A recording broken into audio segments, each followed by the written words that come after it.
my friend. I was with you earlier with a bunch of our other press friends, and you have quite a like a energy that follows you. The pictures and people stopping, and just a general sort of like excitement, especially today. Well, today's different than other days. Normally, it doesn't. I don't have that as traditionally as my day-to-day experience, but we are celebrating. We were celebrating 2K earlier on, and they're cover athletes, Kobe Bryant and Paul George, so I'm huge fans of theirs. So it was a basketball atmosphere, which which is a part of my past life, and still today. I don't think I'll ever shake that, nor do I want to. And then tonight here at Tip Talk and Esports Echo Fox merger and celebration and party launch. A lot of people here I recognize and know from here in LA, and Family affair tonight. It's a family affair, and so we met at the 2K event, and so it's only apropos that we sit down and talk here. But is that part of it? When you're on the court and you're playing or you're doing video games, and there's all is it the crowd energy? Like, what does that feel like? The adrenaline? Like, tell me a little bit about that. It's not as intimate as other places in my life, but it can get intimate.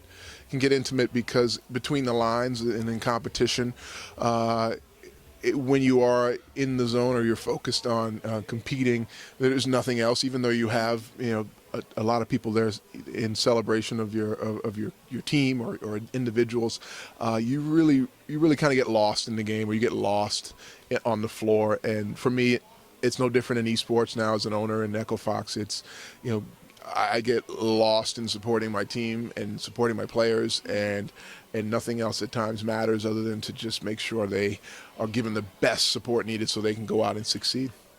So talking about getting lost, obviously you're a really big video game fan. Warcraft is coming out, so I want to know your anticipation for the movie. What are you expecting? And I'm only asking because I just did the press junket. Oh, okay. And I have. Did you see the movie? I saw the movie. Did you like it? It was amazing. Duncan Jones, the director. Okay.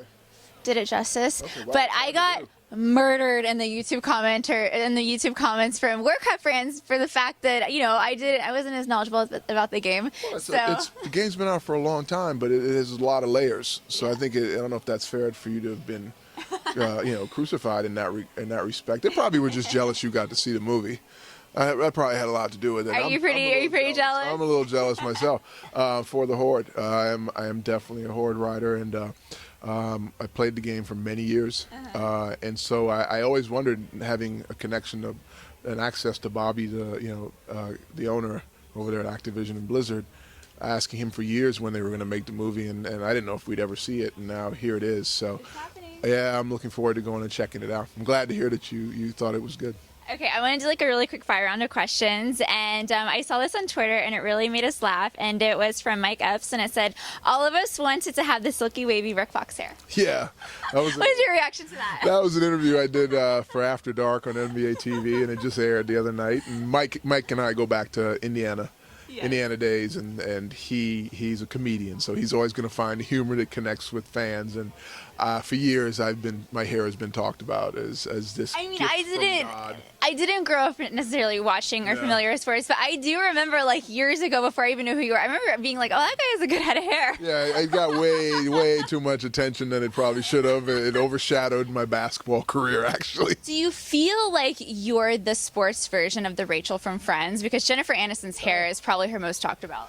Well, having worked with those a couple of those ladies from Friends, and they never gave me that compliment. But I know Kristen Ledlow from NBA TV just pulled off her Rachel hairdo, which was pretty successfully done, I thought. But no, I just did weird things. Jeremy Lin now does weird things with his hair, and when you're I guess you're looking for ways to be creative in Hollywood, you play around a little too much, and then the pictures are always there, and you have to live it down for the rest of your life. There's really no secret to it? This is just it? Yeah, I get out of the shower, and I every once in a while I cut it. And how does it get so like that wave in it? I don't know. It's like, Superman has the S curl. It just kind of like comes down perfectly. Like, for whatever reason, God was like, we're going to give you a big head, but we're going to give you good hair, just to compensate for the big head. So on Tip Talk, do you get a lot of questions about your hair? Not about my hair yet, but what I've gotten from Tip Talk is an opportunity to mentor a number of people, which is pretty cool.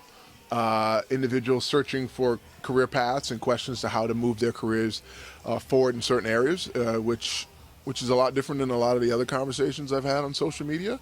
It's a lot more rewarding and feel like it's a two-way street and a little more gratifying. We leave feeling like we spent quality time as opposed to just wasting time. And now, speaking of mentoring, I recently saw that I think it was you commented something about Kobe Bryant is mentoring Shaq's son.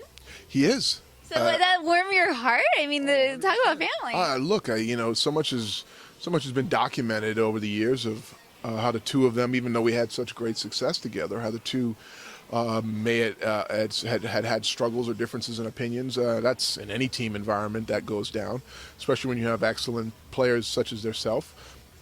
They're going to have strong opinions about things, and we all did. They weren't alone in that. So to be singled out, the two of them as in some way individuals that had a lack of respect for each other when it, off the floor, I think was absurd. They challenged each other on the floor and throughout their careers.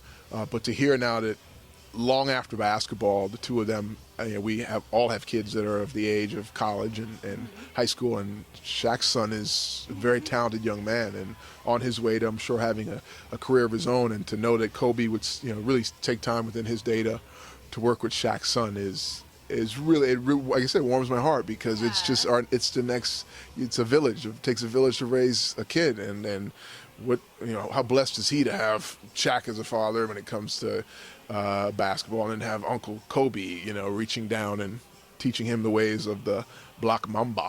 I feel as if you are mentoring on Tip Talk, which is a really cool thing. Who would you say is your mentor, or was your mentor? In esports, Jace Hall has been a huge mentor in the space for me for the last 6 years, and in the video game industry as well.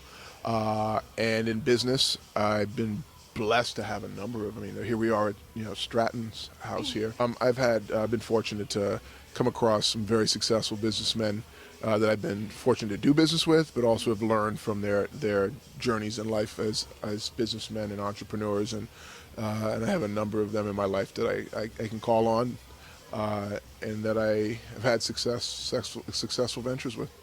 Okay, and very lastly, Tip Talk is all about getting to ask people that intrigue you a question. So if you could ask anybody in the world one question, what would it be?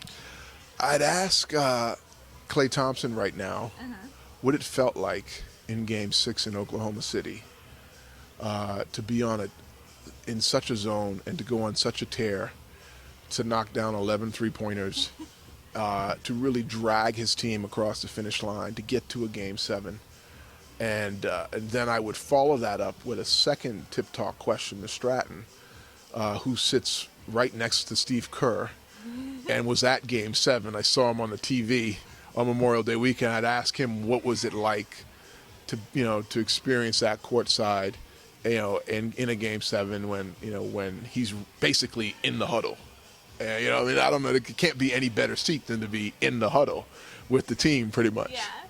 Okay, well, I'll just be honest. I don't know what any of the first part of the question meant. Any sports fan out there is going to kill me right now. But exactly, I feel as if there is a secret language between all athletes or sports fanatics. Well, we speak. Well, there's a language to everything, right? Yes, absolutely. And you speak your language, and I understood it completely.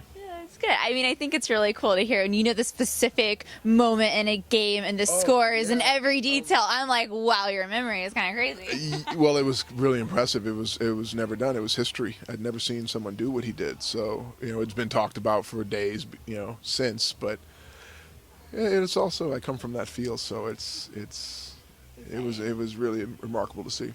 Well, thank you so much for taking the time. It's such a pleasure, and it's really fun to see you on Twitter because you're so interactive, especially social media and now Tip Talk. So now I'm on Tip Talk as well. Yes. Well, thank you so much. Yeah, thank you.